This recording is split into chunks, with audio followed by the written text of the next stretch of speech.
indera pendengaran dengan alat yang ditunjukkan. Yang pertama ada sendok, yang kedua mangkuk, yang ketiga kapas, yang keempat ada masak ayam.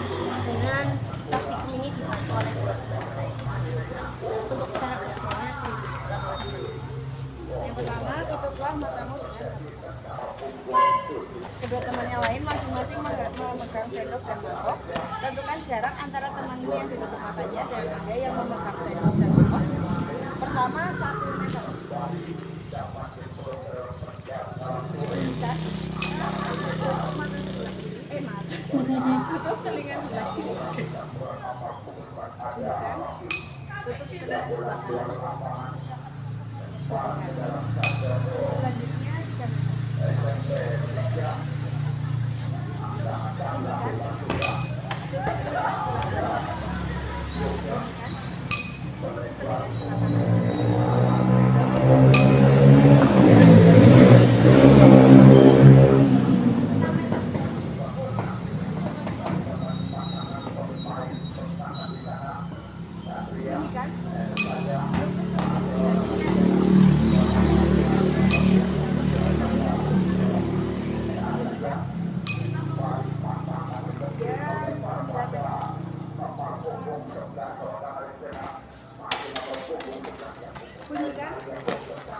Tutup telinga sebelah kanan.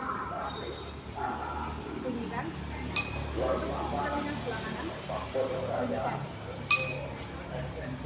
Terakhir 12 meter. Bunyikan.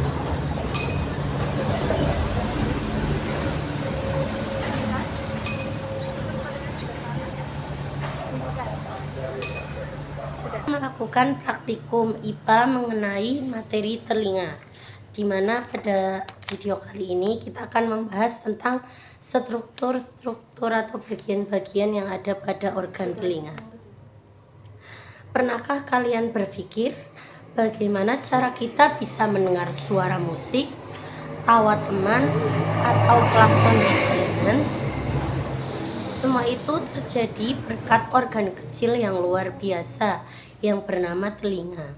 Ini kita akan membedah tuntas struktur alat pendengaran manusia berdasarkan diagram anatomi yang sudah disiapkan, mulai dari telinga bagian luar, telinga bagian tengah, dan telinga bagian dalam.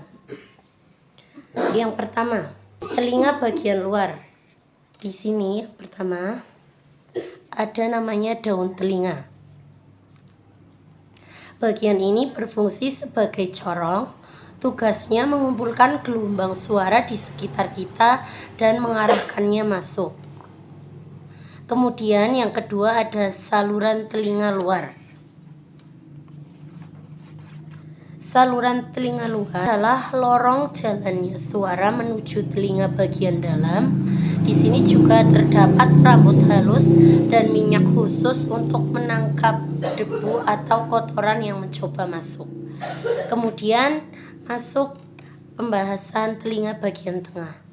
Pada telinga bagian tengah terdapat yang namanya gendang telinga atau kita biasa sebut sebagai membran timpani. Gendang telinga. Di ujung saluran, suara akan menabrak gendang telinga. Membran tipis ini akan bergetar setiap kali terkena gelombang suara, mirip seperti kulit drum yang dipukul. Ini gendang telinga. Kemudian yang keempat ada tulang pendengaran. Pendengaran dari gendang telinga kemudian diteruskan ke tulang pendengaran. Di sini ada 3 tulang kecil, yaitu ada tulang martil,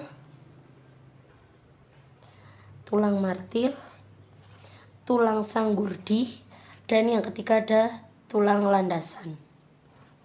Tulang martil, tulang landasan, dan tulang sanggurdi. Tugas mereka sangat penting, yaitu memperkuat getaran suara tersebut agar lebih nyaring. Bagian ini tidak dipakai untuk mendengar, melainkan berfungsi sebagai alat indera keseimbangan tubuh kita. Kemudian yang ketujuh ada tingkap oval atau jendela oval. atau tingkap oval ya, adalah pintu masuk kecil yang meneruskan getaran dari tulang pendengaran ke area dalam.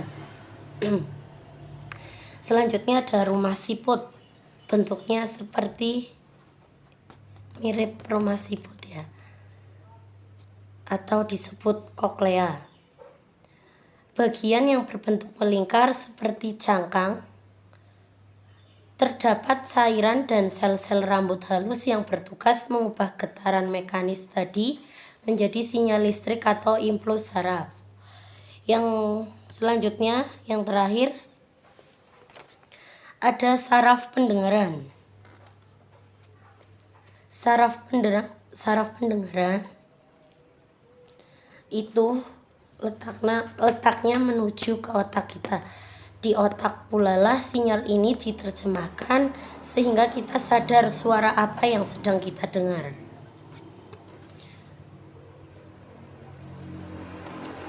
Setelah melihat struktur telinga dan fungsi-fungsinya, dapat kita ambil kesimpulan.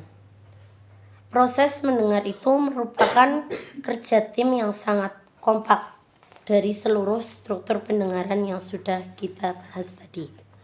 Suara ditangkap oleh daun telinga, kemudian melewati saluran, kemudian menggetarkannya ke dinding-dinding telinga, kemudian diperkuat oleh tulang pendengaran melalui tingkap oval yang diubah menjadi sinyal di koklea dan dikirim ke syaraf yang menuju ke otak.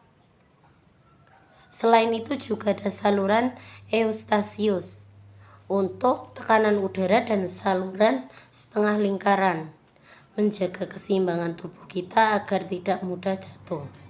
Luar biasa sekali bukan cara kerja telinga kita? Halo semuanya, selamat datang kembali. Hari ini kita akan melanjutkan pembahasan mengenai praktikum fisiologi pendengaran.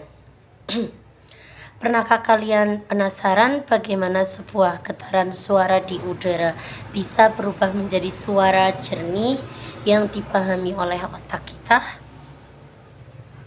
Ini kita akan membahasnya.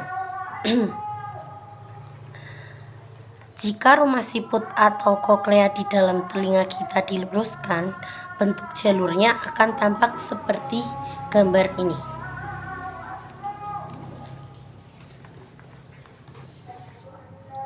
Mari kita bedah peristiwa apa saja yang terjadi di setiap bagian secara berurutan berdasarkan pada gambar berikut.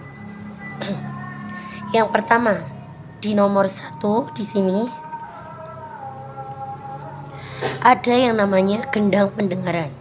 Di sini getaran suara dari udara pertama kali menabrak selaput tipis ini, membuatnya bergetar dan mengubah sinyal suara menjadi getaran mekanis.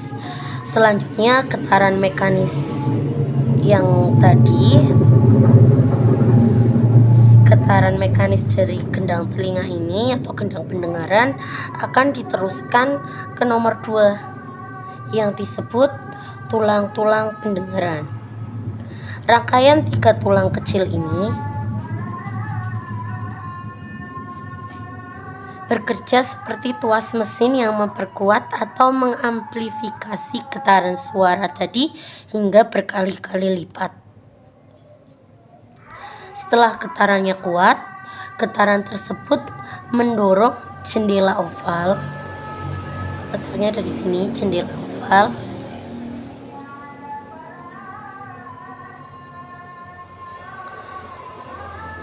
Pada bagian ini bertindak seperti pintu piston yang meneruskan getaran masuk ke dalam saluran dalam telinga.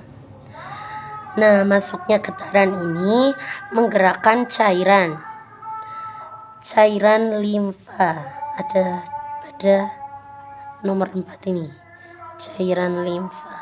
Letaknya ada di sini. Letaknya ada di dalam koklea. Seperti yang ditunjukkan oleh arah panah ini, nomor 4, Cairan ini bergelombang mengitari saluran koklea yang lurus. Gelombang cairan limfa inilah yang menekan dan merangsang ujung saraf sensori di tengahnya. Saraf sensori ini merespon dengan cara mengubah cairan menjadi sinyal listrik yang siap dikirim langsung ke otak kita. Jadi, kesimpulannya mengenai mekanisme transmisi pendengaran atau fisiologi pendengaran, proses mendengar kita itu berjalan secara linier dan berurutan. Dimulai dari getaran udara di gendang telinga, kemudian diperkuat oleh tulang pendengaran, diteruskan lewat jendela oval, hingga menggoyangkan cairan limfa ke koklea atau yang ada di koklea, yang memicu impuls saraf menuju otak kita. Hebat sekali bukan? Sekian penjelasan praktikum pada kali ini, semoga membantu dan bermanfaat. Kurang lebihnya mohon dimaafkan. Wassalamualaikum warahmatullahi wabarakatuh.